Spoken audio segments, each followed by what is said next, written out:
आशा करता हूँ आप सब बहुत अच्छे होंगे। मेरा नाम है सिद्धांत अग्निहोत्री। स्टडी आईक्यू पे आपका बहुत बहुत स्वागत है। आज हम बात करेंगे दोस्तों, दुनिया के सबसे अक्लमंद इंसान युवल नोआ हरारी। इनको दुनिया का सबसे अक्लमंद इंसान बोला जाता है। बहुत कम ऐसे लोग होते हैं जिनके पास हर सवाल का जवाब होता है। युवल नोआ हरारी उनमें से एक है। हर सवाल का जवाब इनके पास होता है। बहुत बड़े बड़े इंटेलेक्चुअल्स इनके शागिर्द हैं, इनके स्टूडेंट हैं। बहुत आप इनके इंटरव्यूज देखिए दोस्तों, मैं तो इनको बहुत ज़्यादा फॉलो करता हूँ। लगभग लगभग सारे इंटरव्यूज इनके देखे हैं मैंने। इनकी किताबें भी पढ़ी हैं। कमाल की किताबें लिखी हैं। इंसान कैसे आया, हम कहां से शुरू हुए थे, कहां आ गए हैं और कहां जाएंगे। Past present future of humans इन्होंने बताया है। आर्टिफिशियल इंटेलिजेंस क्या करेगा ये इन्होंने बताया है। एक्सेसिव टेक्नोलॉजी, जो आज हम टेक्नोलॉजी यूज कर रहे हैं, पूरा डेटा सरकार के पास है, वो सही या गलत ये बताया है। नेशनलिज्म वर्सेस ग्लोबलाइजेशन ये बताया है, इसमें सही क्या है। फासिज्म की गजब की डेफिनेशन उन्होंने दी है, बहुत ही सिंपल तरीके से। आमतौर पे जो ये इंटेलेक्चुअल्स होते हैं, जब आप इनकी बातें सुनेंगे तो बहुत सारे लोगों को समझ में नहीं आती, क्योंकि काफी टेक्निकल वर्ड्स होते हैं। लेकिन युवल नोआ हरारी जब क्लासेस लेते हैं, प्रोफेसर है ये, जब क्लासेस लेते हैं, जब इंटरव्यूज देते हैं, तो इतनी आसान लैंग्वेज यूज करते हैं कि हर किसी की समझ में आती है। तो आज हम युवल नोआ हरारी की बात करेंगे। कोविड-19 पे भी इन्होंने टिप्पणी कर दी। ज्यादातर जो ये बोलते हैं वो खुद में ही बहुत बड़ी चीज होती है, खुद में ही कोट बन जाती है। ठीक है, तो हम इनका डीएनए एनालिसिस करेंगे। ये जो बोलते हैं, एक एक चीज देखेंगे दोस्तों, पूरा एनालिसिस होगा। और क्या कहना चाहते हैं, इनकी थ्योरीज क्या क्या हैं, और इंसानों के बारे में इन्होंने क्या बोला है, वो बड़ी इंटरेस्टिंग चीज है। इंसान कैसे सक्सेसफुल हो सकता है ये भी बताइए युवल नोआ हरारी। जब तक आप फेल नहीं होंगे तब तक सक्सेस नहीं होंगे। मेडिटेशन के बारे में बात की है, विपासना मेडिटेशन करते हैं। युवल नोआ हरारी बताते हैं कि मेडिटेशन के बिना मैं इतना सक्सेसफुल नहीं हो पाता। मैंने मेडिटेशन किया, विपासना, बुद्धिज्म में है ना विपासना, भगवान बुद्ध ने बताया। दो तरीके के मेडिटेशन होते हैं, एक तो कंसंट्रेशन पावर जो आपकी बढ़ाता है, दूसरा जो आपको स्पिरिचुअली अवेयर करता है, आपको इनलाइटन करता है। ठीक है, विपासना एक बहुत ही इफेक्टिव फॉर्म ऑफ मेडिटेशन है, आप भी करिए। 15 मिनट की पूरी एक्सरसाइज है, लेकिन जो सेंसेशंस होते हैं वो आपके जीवन को बदल देगी। तो हम इन सारी चीजों को देखेंगे, इन सब पे नजर डालेंगे। तो चलिए आगे बढ़ते हैं। सिड अंडरस्कोर रिकनेक्ट मेरा फेसबुक पेज है, सिद्धांत अग्निहोत्री के नाम से मेरी फेसबुक प्रोफाइल है। दोनों ही जगह आप लेक्चर की पीडीएफ ले सकते हैं, सवाल भी पूछ सकते हैं। गौरव सर ने कमाल की किताब लिखी है, फेलियर टू ट्रायम्फ। आप इसको स्टडी आईक्यू की वेबसाइट से प्ले बुक कर सकते हैं। दोस्तों, स्टडी आईक्यू का ऐप आया है, आप इसको स्टडी आईक्यू की वेबसाइट से डाउनलोड करिए। मैंने बहुत सारे माइक्रो कोर्सेज यहाँ पे बनाए हैं। साथ ही साथ यूपीएससी आईएएस के स्मार्ट कोर्सेज अवेलेबल है ईएमआई पे, तो आप इसको भी अवेल करिए। ट्विटर पे मैं आ गया हूं, ये रहे मेरी आईडी, नई नई अनाउंसमेंट करता रहता हूं मैं, तो यहां पे आप मुझे फॉलो कर सकते हैं। अब हम बात करते हैं इनकी। युवल नोआ हरारी की बात करें तो इजराइल में पैदा हुए थे, ज्यू हैं, यहूदी हैं। यहूदी वैसे ही टैलेंटेड होते हैं। हिस्ट्री ऑफ ज्यूज मैंने कवर किया है दोस्तों। नोबेल प्राइज उठा के देखिए, यहूदियों को सबसे ज्यादा नोबेल प्राइज, बहुत यहूदियों को नोबेल प्राइज मिला है। एक्सट्रीमली टैलेंटेड, ये जहां जाते हैं अपने टैलेंट से, अपने टैलेंट का प्रमाण देते रहते हैं। तो युवल नोआ हरारी भी यहूदी हैं और टैलेंटेड हैं, बहुत ज्यादा टैलेंटेड हैं। इन्होंने जो अपनी पढ़ाई है वो ऑक्सफोर्ड यूनिवर्सिटी से की, वहां से पीएचडी ली। और अभी ये यूनिवर्सिटी ऑफ जेरूसलम में डिपार्टमेंट ऑफ हिस्ट्री, मतलब हिस्टोरियन है ये, वहां पे लेक्चरर है। ठीक है, इन्होंने जो किताबें लिखी हैं बेस्ट सेलर रही हैं दोस्तों ये। आपको बता दूं कि युवल नोआ हरारी इज गे, यस, ये होमोसेक्सुअल है ना। और इनके जो हस्बैंड है इज्जिक यायाव बताते हैं कि मेरी सक्सेस के पीछे मेरे हस्बैंड का हाथ है। ठीक है, तो ये चीज है। वेजिटेरियन है, आपको बता दो हरारी जो है वो पूरी तरीके से वेजिटेरियन है। और जैसा कि मैंने बताया, विपासना मेडिटेशन करते हैं। ठीक है ना, मेडिटेशन के ऊपर जब इनसे सवाल पूछा गया तो इन्होंने बोला कि देखिए, मेडिटेशन का मतलब ये नहीं है कि आप भगवान को पालें या आप एकदम ट्रांसफॉर्म हो जाए। मेडिटेशन का मतलब ये है कि आप रियलिटी को एक्सेप्ट करें। आपके आसपास जो चल रहा है आप उसको एक्सेप्ट करें। मेडिटेशन का यही मतलब होता है, आप अपने आप को जाने, रियलिटी क्या है, आप इमेजिनेशन में ना रहें। इमेजिनेशन और रियलिटी को बहुत अच्छे से युवल नोआ हरारी समझाते हैं कि सोसाइटी भी यहाँ पे इमेजिन्ड सोसाइटी लोग फॉलो करते हैं। सरकार भी यहाँ पे लोगों को सपना दिखाती है, एक ऐसा मॉडल दिखाती है जो शायद कभी पूरा ही ना हो, जिसकी वजह से लोग परेशान होते हैं। और ये सही नहीं है। लोगों को रियल रहना चाहिए, लोगों को अपनी रियलिटी समझनी चाहिए कि सच्चाई मेरी ये है, और वहां से फिर आप अपना बेस्ट कैसे दे सकते हैं उस पर ज्यादा ध्यान देना चाहिए। ठीक है, तो ये चीज है। उसके बाद दोस्तों, अगर हम बात करें कि इनकी किताबों की, ठीक है, तो वैसे तो उन्होंने बहुत सारी किताबें लिखी हैं। अभी the guardian, financial times, New York times, times economics, बहुत सारे फेमस न्यूज़पेपर्स में आर्टिकल्स लिखते रहते हैं दोस्तों ये। और इन्होंने अपनी ऑर्गेनाइजेशन भी बनाई है, सेपियनशिप नाम से एक ऑर्गेनाइजेशन है, ठीक है, जो बहुत सारी चीजों पे, जो इंपॉर्टेंट चैलेंजेस हैं और उसके सॉल्यूशंस क्या होंगे उस पे फोकस करती है। ये इनकी किताबें हैं दोस्तों, ठीक है। इसमें जो सबसे बेहतरीन दोस्तों इनकी किताब है वो है a brief history of Mankind. बेहतरीन तो सभी है, लेकिन जो सबसे ज्यादा बिकी है the a brief history of Mankind, ये 2011 में पब्लिश हुई थी, लेकिन ये बेस्ट सेलर रही है, ठीक है। 45 लैंग्वेजेस में इसको छापा गया है। इन्होंने अफ्रीका में जो ह्यूमंस आए और अभी तक जो हमारा डेवलपमेंट हुआ और आगे क्या होगा वो सब बताया है। अगर आपको ह्यूमन हिस्ट्री समझनी है तो आप ये अभी इसी वक्त किताब खरीद लीजिए, ठीक है। तो यहां पे बहुत अच्छा इंसाइट आपको मिल जाएगा। ये कमाल की किताब है जो सेपियंस, हम इस किताब की भी बात करेंगे, इसमें क्या इसकी समरी मैं आपको दूंगा। समरी क्या, वैसे जो इन्होंने लिखा है, जो इन्होंने बताया है, वो सब मैं इसी लेक्चर में पूरा कंक्लूड कर दूंगा, ठीक है। तो मेरा जो लेक्चर है वो इनके वर्क्स पे ही रहेगा जो इन्होंने बताया है, ठीक है, जो टीचिंग्स देते हैं, ठीक है। तो ये चीज है। उसके बाद हाँ, a brief history of tomorrow, ये भी इनकी बेस्ट सेलर रही है। ब्रीफ हिस्ट्री ऑफ टुमारो, कल कैसा होगा, ये किताब मैंने नहीं पढ़ी है, लेकिन इनके लेक्चर्स मैंने सुने हैं, ठीक है। तो इन्होंने बताया है कि कल कैसा होगा, यह भी बहुत कमाल की किताब है, ओके। और उसके बाद एक और जो 2018 में आई, 21 lesson for the 21st century, ये भी बहुत ही ज्यादा इंपॉर्टेंट है। आज के जो प्रेजेंट डे कंसर्न्स हैं उस पर फोकस करती है। डेमोक्रेसी पे तो कमाल की बातें बताई हैं यहां पे नोआ हरारी बताते हैं, इनसे पूछा गया कि हम किस इंसान को वोट करें। सिंपल जवाब, जो इंसान चुनाव लड़ रहा है या जो सरकार में, उससे खाली 3 चीजें पूछो, क्योंकि आज के जमाने में, आज के समय में ये 3 चीजें सबसे इंपॉर्टेंट है जो हमारे लिए प्रॉब्लम बनी है। पहला है हमारा nuclear weapons, nuclear war, nuclear weapons. दूसरा है हमारा क्लाइमेट चेंज, और तीसरा है हमारा टेक्नोलॉजिकल डिसरप्शन, जैसे आर्टिफिशियल इंटेलिजेंस। उस इंसान से पूछो कि इन तीनों चीजों के लिए आपके लिए कोई पॉलिसी है। अगर वो बोले नहीं, मैं इंटरेस्टेड नहीं हूं, उसको वोट मत दो। सिंपल सा कंसेप्ट। यानी कि यहां पे ग्लोबलाइजेशन की बात करते हैं, नेशनलिस्टिक आइडियाज को नकार रहे हैं यहां पे हरारी जो हैं, वो नेशनलिस्टिक आइडियाज को, हालांकि नेशनलिज्म को पूरी तरीके से नहीं नकार रहे, वो बता रहे नेशनलिज्म इंपॉर्टेंट है, लेकिन वो ये बोल रहे हैं कि हमको ग्लोबलाइज्ड होना पड़ेगा।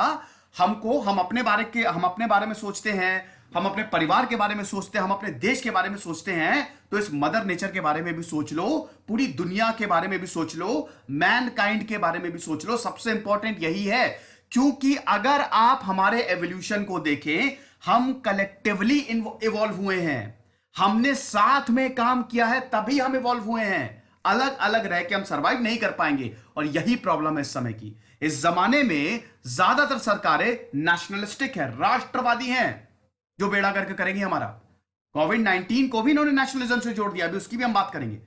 देखिए, बहुत सारी चीजें मेरे दिमाग में चल रही है, हो सकता है कुछ मिस भी हो जाए, ठीक है ना, कुछ मिस भी हो जाए, और अगर मुझसे कोई चीज मिस हुई तो आपकी जिम्मेदारी कि आप वो कमेंट बॉक्स में बता दें, ठीक है।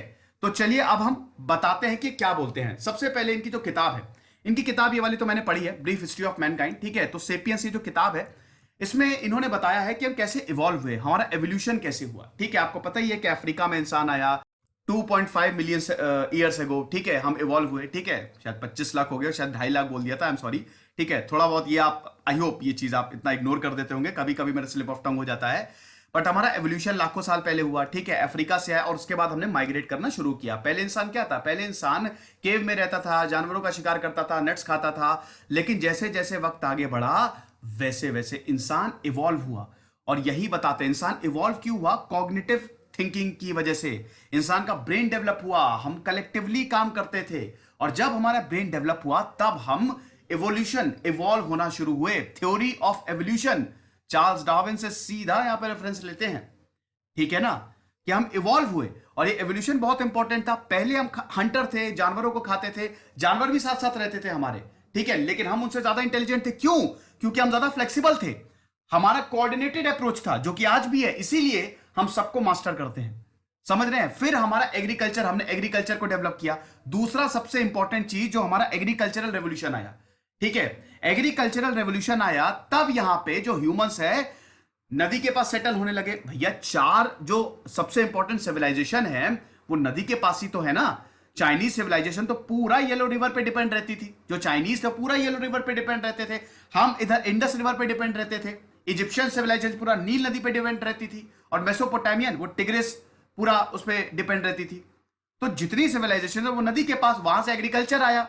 और एग्रीकल्चर अब यहां पे बता रहे हैं कि देखिए पहले हम बहुत सिंपल थे, हम जैसे जैसे आगे बढ़े वैसे वैसे हम कॉम्प्लेक्स होते गए।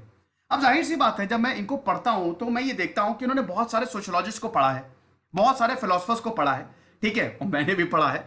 तो जब आप इतना पढ़ते हैं तो मैं इनको क्रिटिकली एनालाइज, क्रिटिकली तो नहीं ठीक है, लेकिन इनको एनालाइज कर पाता हूं। मेरी कोई औकात नहीं कि इनको क्रिटिकली एनालाइज कर सकूं, लेकिन इनको एनालाइज कर पाता हूं। तो मैं देखता हूं कि बहुत सारे जो ह्यूमैनिस्टिक फिलोसफर है, जो पॉजिटिविस्टिक सोशोलॉजिस्ट हैं, उनका अप्रोच देखने को मिलता है। अच्छा, मैं भारी भरकम शब्द नहीं यूज करूंगा, ठीक है, हम नोआ हरारी पे ही आते हैं। तो ये बताते हैं कि हम बहुत ही सिंपल थे, लेकिन सिंपल से कॉम्प्लेक्स हो गए। ठीक है, पहले हमारी जो डाइट थी वो पूरी हो जाती थी, हम नट्स खाते थे, हम जानवरों को मार के खा जाते थे, हमारी डाइट, हम खुश रहते थे। लेकिन जब एग्रीकल्चर आया तो हम सर्टेन क्रॉप्स को उगाने लगे, जिसकी वजह से हम उसी डाइट पे, तो हमारी डाइट पूरी नहीं हो पाती, फिर और ज्यादा एग्रीकल्चर बढ़ा। ठीक है, ये सब कुछ हुआ। और जब स्टोन एज, मतलब जब इधर हमने रिसोर्सेस खोजना शुरू किए, हमने कॉपर खोजना शुरू किया, कॉपर निकालना शुरू किया, हमने आयरन निकालना शुरू किया, तब सब कुछ बदल गया। ठीक है, अब यहां पे ये बताते हैं कि रिलीजन का भी डेवलपमेंट हुआ, रिलीजन भी डेवलप हुआ। ठीक है, रिलीजन जब डेवलप हुआ तो उसने ह्यूमंस को ओवर पावर कर लिया।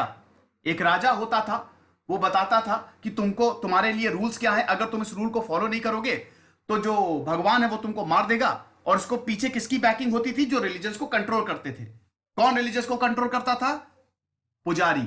हर रिलीजन में एक पुजारी होता है, एक अथॉरिटी होती है, और राजा इससे बैकिंग लेता था और इंसानों को समझाता था। ठीक है, तो इंसानों की एक तरीके से विल खो गई, इंसानों का जो जो फ्रीडम थी वो खो गई। ठीक है, लेकिन फिर भी डेवलपमेंट हुआ, हम डेवलप तो करता ही जा रहे हैं ना, एवोल्यूशन तो होता ही जा रहा है। सिविलाइजेशन बनी, सिविलाइजेशन बनी, उसके बाद फिर ये वहां से फिर सिविलाइजेशन टूटी, फिर एम्पायर्स बने। एम्पायर्स के बाद दोस्तों मोनार्की आई, यहां पे राजा महाराजा होते थे, और ये ज्यादा एक्सपैंड हुआ। और और ये डेवलप होते होते होते होते हम इंडस्ट्रियल रेवोल्यूशन पे आ गए। इंडस्ट्रियल रेवोल्यूशन आया, अब यहां पे रिलीजन का इन्होंने बहुत लंबा चौड़ा डिस्क्रिप्शन दिया है, उस पर फिलहाल हम नहीं जाते क्योंकि मुझे और भी चीजें समझानी है कि किस तरीके से रिलीजन ने, अभी हालांकि मैं इसी में कंक्लूड कर दूंगा जब आर्टिफिशियल इंटेलिजेंस और गॉड के बारे में बताऊंगा, रिलीजन को इसी में मैं इंक्लूड कर दूंगा। इंडस्ट्रियल रेवोल्यूशन आया तो इंडस्ट्रियल रेवोल्यूशन से टेक्नोलॉजी आई, साइंस आया, जब साइंस आया तो रिलीजन को ओवर पावर किया। अब यहां पे एक और ब्रांच शुरू हो गई, यहां पे साइंटिफिक मेथड यूज होने लगे। ठीक है, उसके बाद जब साइंस आई तो फिर टेक्नोलॉजी आई, टेक्नोलॉजी आई तो हम और ज्यादा प्रॉस्पर किए। तो हम कहां से निकले थे? हम अफ्रीका से निकले थे, हमारे पास कुछ नहीं था, हम गुफाओं में रहते थे, और आज आप वीडियो देख रहे हैं। और आने वाली जो टेक्नोलॉजी होगी, जैसे आर्टिफिशियल इंटेलिजेंस, नैनो टेक्नोलॉजी, ये जितनी टेक्नोलॉजी होगी इससे इंसान सुपर ह्यूमन बन सकता है। लेकिन क्या ये टेक्नोलॉजी हमारे लिए सही होगी? देखना पड़ेगा। अब एक और एस्पेक्ट की बात करते हैं, एवोल्यूशन ऑफ ह्यूमंस। ये बताते हैं कि ह्यूमंस अलग क्यों है, क्योंकि हम कलेक्टिव सोचते हैं। एक शेर है, चिंपैंजी का ये बहुत एग्जांपल देते हैं। चिंपैंजी, चलिए चिंपैंजी, चिंपैंजी जो है वो हमसे ज्यादा एफिशिएंट है। बिल्कुल, अगर आप एक आइलैंड पे फंस जाए, आप हो और चिंपैंजी हो, तो आप खुद बोलेंगे कि मैं एक हफ्ते में मर जाऊंगा, लेकिन ये चिंपैंजी जिंदा रहेगा, क्योंकि उस बहुत एफिशिएंट है, वो ज्यादा स्किल्ड है, वो सर्वाइव कर लेगा, हर चीज में अडाप्ट कर जाएगा चिंपैंजी। लेकिन आप नहीं कर सकते, ह्यूमंस नहीं कर सकते। हमारे पास कुछ है थोड़ी ना, जानवरों के पास, शेर के पास बहुत ही बड़ा होता है, पंजे होते हैं, शिकार करके मार के खा जाएगा, लेकिन फिर भी इंसान शेर को कंट्रोल करता है। क्यों? क्योंकि हमारा कलेक्टिव अप्रोच है, हम फ्लेक्सिबल हैं, हमारा सिक्स सेंस है, हमारा दिमाग डेवलप है, हमारे सेंसेस काम कर रहे हैं, जो कि जानवरों के साथ ऐसा नहीं होता। अब कलेक्टिव अप्रोच और फ्लेक्सिबिलिटी से क्या मेरा मतलब है? हम साथ में मिलकर काम करते हैं। चिंपैंजी, 1000 इंसानों को खड़ा कर दीजिए और 1000 चिंपैंजी को खड़ा कर दीजिए, आपस में लड़वा दीजिए, चिंपैंजी ज्यादा ताकतवर है लेकिन जीतेंगे इंसान। क्यों? क्योंकि हम साथ में मिलकर काम करते हैं। हमारा अगर 1000 लोग मिलते हैं तो उससे एक आइडिया जन्म लेता है।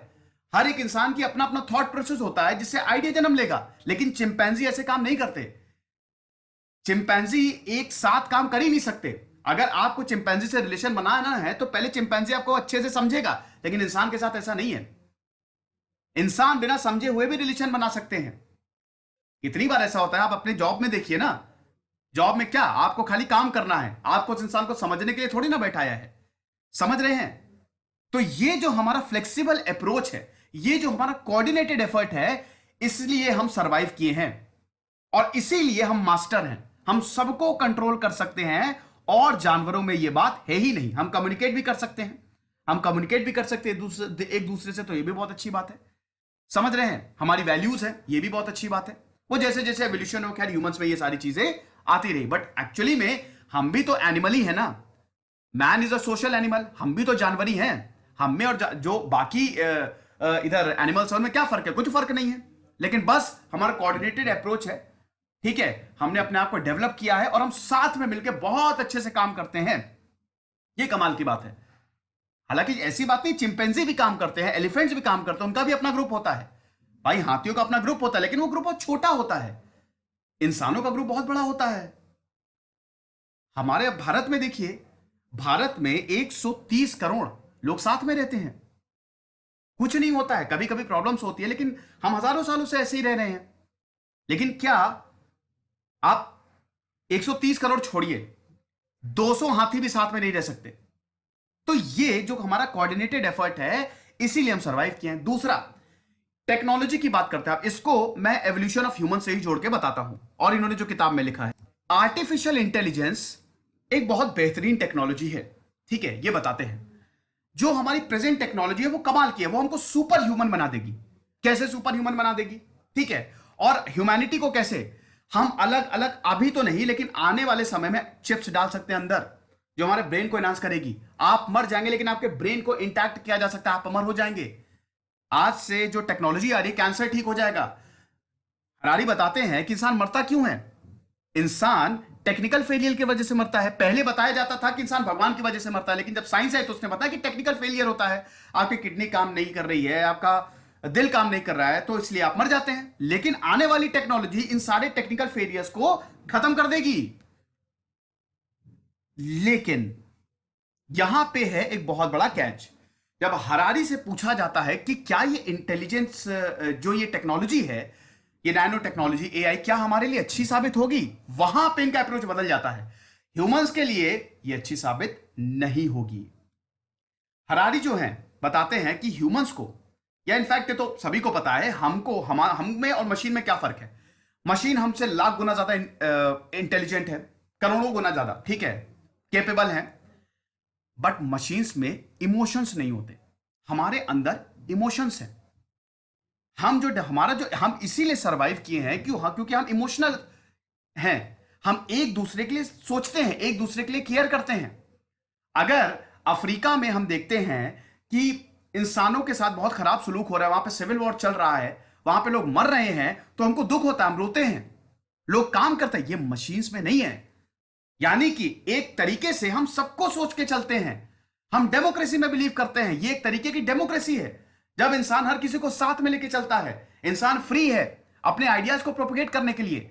लेकिन आज की जो टेक्नोलॉजी है, it is a dictatorship, it's an example of dictatorship. कैसे आपका पूरा डेटा एक जगह पे कॉन्सेंट्रेट किया जा रहा है, पूरा डेटा। डिक्टेटरशिप में भी यही होता है, पूरी पावर एक जगह पर कॉन्सेंट्रेट होती है। तो आर्टिफिशियल इंटेलिजेंस या जो बड़ी बड़ी टेक्नोलॉजी है, वो क्या कर रही है, वो आपका डेटा ले रही है। ठीक है, इंसान को आज कैसे एनालाइज किया जा रहा है कि उसका डेटा लेके, ये कॉन्सेंट्रेशन ऑफ डेटा से आपको मैनिपुलेट किया जा सकता है। यानी कि आज की जो टेक्नोलॉजी है वो एक तरीके की डिक्टेटरशिप है और सरकार इसको यूज कर रही है। आज की जो टेक्नोलॉजी पॉलिटिक्स के लिए यूज हो रही है, पॉलिटिकल पार्टीज के लिए यूज हो रही है। सरकार आपका डेटा यूज करिए। अब इसका मतलब ये नहीं है कि वो इसको बहुत ही नेगेटिव सेंस में बोलते हैं, नहीं, वो इसको पॉजिटिव सेंस में ही बोलते हैं, लेकिन वो बताते कि खतरा है हमारे लिए। और ऊपर से इंफॉर्मेशन टेक्नोलॉजी और बायोटेक्नोलॉजी का जो संगम है, ये जो मर्जर है, बहुत खतरनाक है। आज आपका पूरा डेटा सरकार के पास है, यहां पे सुपर कंप्यूटर्स होते हैं, सरकारी और कॉर्पोरेशन के पास है, फेसबुक, गूगल, छोटी से छोटी ऐप में आपको पूरी डिटेल भरनी पड़ती है। कई जगह तो आपको आधार कार्ड लगाना पड़ता है, और वही बाकायदा इनका एल्गोरिथम होता है, ये बाकायदा इनका एल्गोरिथम होता है, सब कैलकुलेट कर लेते हैं। इससे आपको मैनिपुलेट किया जा सकता है, आपके डेटा को मैनिपुलेट किया जा सकता है। इनफैक्ट बायोटेक्नोलॉजी तो दोस्तों जो नए नए बिल्स आ रहे हैं उसमें तो डीएनए तक की सीक्वेंसिंग के प्रावधान है। इंसान के डीएनए की पूरी लाइब्रेरी बनी होगी, तो शरीर को भी बदला जा सकता है। अब ये रेवोल्यूशनरी भी है, इससे इंसान सुपर ह्यूमन भी होगा। भाई जाहिर सी बात है कि अगर ये डेटा स्टोरेज है या डेटा को यूज किया जा रहा है तो हमारी भलाई के लिए भी यूज किया जा रहा है ना, कि इंसान आगे कैसे बढ़े। लेकिन ये प्रॉब्लम भी क्रिएट कर सकता है, ठीक है। Concentration of data is not a good thing, समझ गए। फिर दोस्तों ये भी आज के जो बच्चे हैं वो पढ़ रहे हैं और उसके बाद फिर 10-20 साल बाद वो तैयार होंगे नौकरी के लिए, लेकिन तब तक आर्टिफिशियल इंटेलिजेंस आ गया होगा। यूके में हो सकता है, भारत में इतना डेवलप ना हुआ हो, लेकिन यूके में, अमेरिका में, यूरोपियन कंट्रीज में सब डेवलपमेंट एकदम आर्टिफिशियल इंटेलिजेंस पे चालू है, तो वहां पे जॉब्स नहीं बचेंगी। अब इसके पॉजिटिव एस्पेक्ट क्या है? एक्यूरेसी होगी। आर्टिफिशियल इंटेलिजेंस एक्यूरेट है। जैसे अभी आप कार चलाते हैं, आर्टिफिशियल इंटेलिजेंस जब आ जाएगा तो आपको कार चलाने की जरूरत नहीं, सेल्फ ड्रिवन कार्स होंगी, उससे एक्सीडेंट ही नहीं होंगे। भाई कितने एक्सीडेंट होते हैं हर साल, करोड़ों लोग मर जाते हैं। इंसान की गलती होती है, जरा सा इधर ध्यान भटका, मर गए। शराब पी के गाड़ी चला रहे, एक्सीडेंट हुआ, मर गए। लेकिन आर्टिफिशियल इंटेलिजेंस बिल्कुल 100% टेक्नोलॉजी है। सेल्फ ड्रिवन कार्स जो हैं, यहां पे एग्जांपल देते हैं कि उनका एल्गोरिथम है बाकायदा, और वो चलाएंगी, तो इससे कैजुअलिटी भी कम होगी, एफिशिएंसी तो बढ़ेगी, लेकिन ये टेक्नोलॉजी कहीं ना कहीं खतरनाक भी है। फिर ये बताते हैं, एक और पॉजिटिव एस्पेक्ट बताते हैं कि इसमें इंसानों को बचाया भी जा सकता है। जैसे अभी क्या है कि अभी अगर आपको कोई बीमारी है, आपको सिम्टम है, ठीक है, तब आप डॉक्टर के पास जाते हैं, ठीक है, और डॉक्टर बताता है कि अगर चीजें ठीक हो जाएगी तब तो ठीक है, लेकिन कोई गंभीर बीमारी होती है तो बताता है कि फिर आपको मतलब इसका इलाज करवाना पड़ेगा। जैसे कई बार क्या होता है कि कैंसर हमको पता नहीं चलता, बहुत ही लेटर स्टेज में आके हमको कैंसर पता चलता है कि कैंसर है, लेकिन जब ये टेक्नोलॉजी आ जाएगी, ये आपको 10 साल पहले ही बता देगी, पूरा एनालाइज कर देगी आपके शरीर को, आपकी हैबिट्स, ये यहां पे बाकायदा टेस्ट होते हैं, ठीक है, आपके हैबिट्स को ये टेक्नोलॉजी लेंगी, जो मशीन्स होंगी, पूरा एनालाइज करेंगी कि आपका शेड्यूल क्या है और बता देंगी कि आपको ये बीमारियां हो सकती हैं, अभी से ही इसकी तैयारी कर लो। तो इनसे इंसान की लाइफ को भी बढ़ाया जा सकता है, ठीक है। तो ये कुछ पॉजिटिव एस्पेक्ट है, लेकिन ऑन द अदर हैंड ये खतरनाक भी है। अगर टेक्नोलॉजी आपको कंट्रोल करेगी तो हम तो गए काम से, समझ रहे हैं।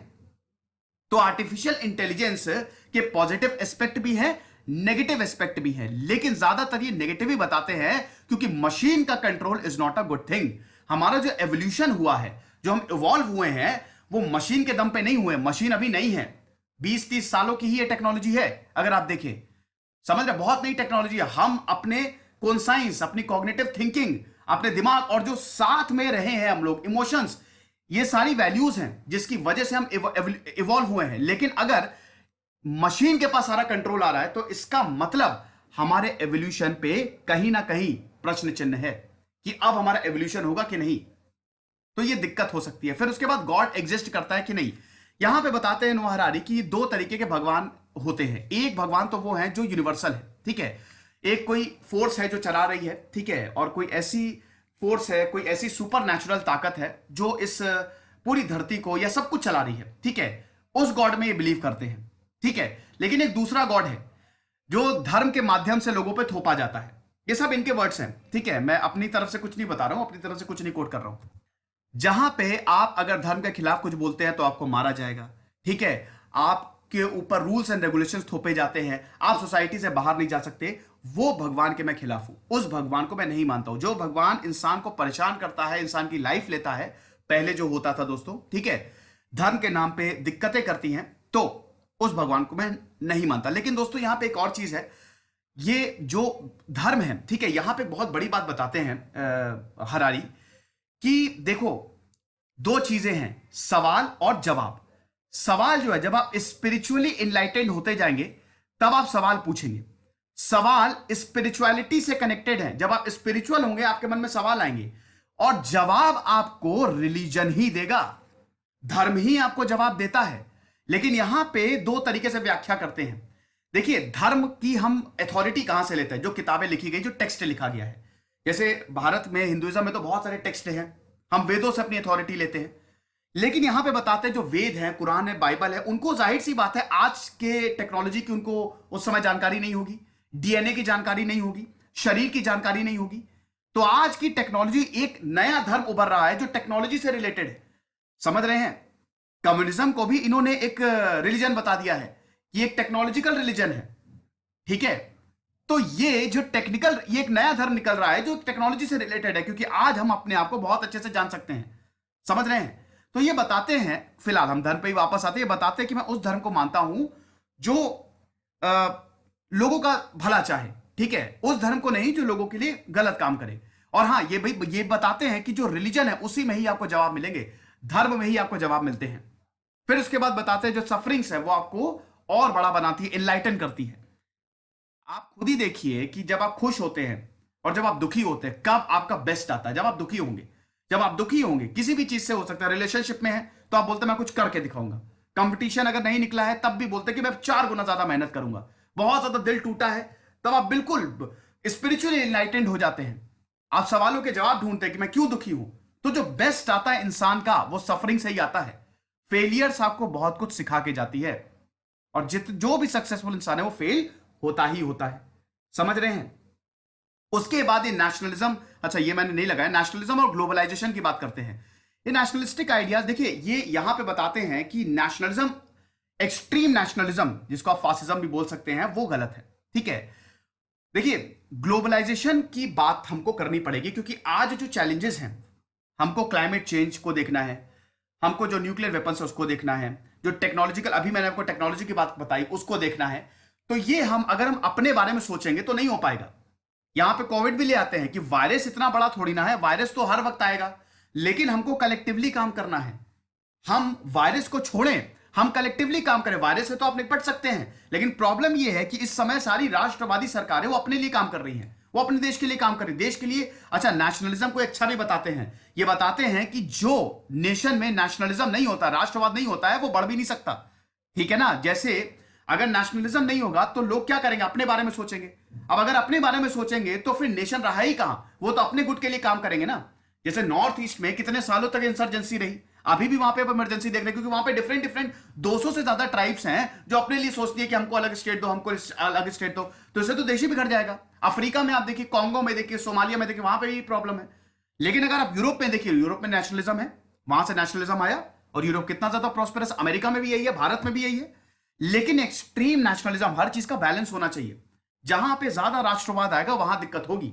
और ये जो सरकारें हैं ये आपको बेवकूफ बनाती हैं, इनकी बेवकूफियों में मत आइए। ये बताते हैं कि ऑब्जेक्टिव थिंकिंग और रैशनैलिटी में बहुत बहुत बड़ा फर्क होता है। आपको रैशनल थिंकिंग डेवलप करनी है, ठीक है। आप यहां पे ये बहुत बड़ी चीज बताते हैं कि शुरू से ही, जब से हम इवॉल्व हुए हैं और जब से राजा महाराजाओं का रूल आया है, तो वो एक ऐसी दुनिया बताते हैं जो एग्जिस्ट ही नहीं करती है, ठीक है। वो इंसानों को बताते हैं कि तुमको ये करना है, तुमको वो करना है, नहीं करोगे तो भगवान तुमको मारेंगे, शुरू से चलता आया है। तो सरकार भी यही बताती है, जो जनता होती है, कि आपको क्या करना है, किस तरीके से आपको रहना है, ठीक है। वो तो ठीक है, रूल्स एंड रेगुलेशन तो होनी चाहिए, बट अगर आपकी निजी जिंदगी में दखल दे कोई सरकार, आपको ये करना है, अगर कोई भी अगर आप मूवी भी देखने जा रहे हैं तो वो अगर उस मूवी में कुछ भी ऐसा दिखाया है जो नेशन के लिए सही नहीं हो, ठीक है, तो आप उसको बिल्कुल नकार दो, तो वो चीज सही नहीं है। ये हरारी बताते हैं, वासुदेव कुटुंबकम, साथ में ही हम लोग रहे और हमको साथ में ही चलना होगा, साथ में ही एवोल्यूशन होगा। अगर हर कोई अपने बारे में सोचेगा तो फिर गए काम से। कोविड में यही यहां पे बता रहे हैं, आपने देखा है ना कि बहुत सारे देश जो है वो कोविड के नाम पे उन्होंने इमरजेंसी घोषित कर दी। उन्होंने बताया कि सरकारों के लिए बहुत बड़ी अपॉर्चुनिटी है कि वो अपने हिसाब से काम करेंगे, ठीक है। लेकिन हमको ये होने नहीं देना है, इंसानों को ये समझना होगा। और हिस्ट्री देखिए, इसके लिए हिस्ट्री पढ़ना बहुत ज्यादा जरूरी है, समझे आप। तो ये इंपॉर्टेंट है। फिर फ्यूचर ऑफ मैनकाइंड तो मैंने आपको बता ही दिया है कि फ्यूचर ऑफ मैनकाइंड यहां पे बताते हैं कि रोबोट्स आ जाएंगे, रोबोट्स हमको टेक ओवर करेंगे, और ह्यूमनाइज्ड रोबोट भी होंगे। मतलब इंसान, साइबॉर्ग होता है ना, साइबॉर्ग भी आएंगे, आधा इंसान आधा ह्यूमन, मतलब इंसान के अंदर भी टेक्नोलॉजी डाल दी जाएगी, ठीक है ना। तो इस तरीके के फ्यूचर ऑफ मैनकाइंड, अगर हमने अपने बेसिक प्रिंसिपल को इंटैक्ट नहीं किया तो हमारा फ्यूचर बहुत अच्छा नहीं है, समझ रहे हैं। भले ही टेक्निकल, अभी हम टेक्निकल रेवोल्यूशन आ रहा है, अभी हम एक ऐसे एज में जी रहे हैं, ऐसे युग में जी रहे हैं जहां पे सोसाइटी इवॉल्व हो रही है, नई नई टेक्नोलॉजीज आ रही हैं, ठीक है। लेकिन इन सब में जो रूट कॉज है, सबसे ज्यादा यहां पे इमोशंस को सोचना, इमोशंस को आगे रखना जरूरी है, इंसानों को आगे रखना जरूरी है, ठीक है। तो ये चीज है। तो आई होप ये लेक्चर आपको समझ में आया होगा। हो सकता है मैंने कुछ छोड़ भी दिया हो, मुझे याद भी नहीं है। कि बहुत सारे दोस्तों के मैंने लेक्चर सुने हैं, इनकी बहुत सारे इंटरव्यूज अवेलेबल हैं, आप जरूर देखिएगा, ठीक है। अभी हाल ही में मार्क जकरबर्ग और इनकी कमाल की इंटरेक्शन थी, क्रिस्टीन लेगार्डे, फिर अभी राहुल कंवर ने इनका इंटरव्यू लिया था। तो आप देख सकते हो वो सारे इंटरव्यू जो है वो अवेलेबल है गूगल के प्लेटफॉर्म में, बहुत सारे इंटरव्यूज अवेलेबल हैं। तो आई होप ये लेक्चर आपको पसंद आया होगा। खुश रहिए, पढ़ते रहिए। दिस इज सिद्धांत अग्निहोत्री साइनिंग ऑफ।